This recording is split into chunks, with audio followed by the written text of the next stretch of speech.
Hello, Ate Dol Dumandun again. Kuya Bal. Oh, see, look, mayroon na kami nito, yung balat ng baka, yung sinasabi mong balbakwa ba yun? Ayan oh, bumili ako. Tigsi 50 isang ganito oh. Masarap pala.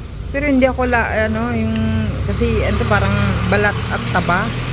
Pero masarap din. Kaya ako konti lang binili ko sa bayan, sa market. Ayan oh, ang daming mabili doon, mga pagkain. Ang dami naming binili.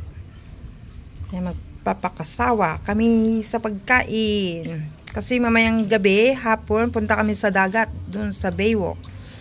Magbe-birthday yung dalawang pamangkin ko. So doon kami mag-celebrate sa Baywalk Beach. There, ang sarap niyan. Tinikman ko kanina sa palengke habang bumibili ako, may tester. Yan, shout out mga Team Kalingap. Bye!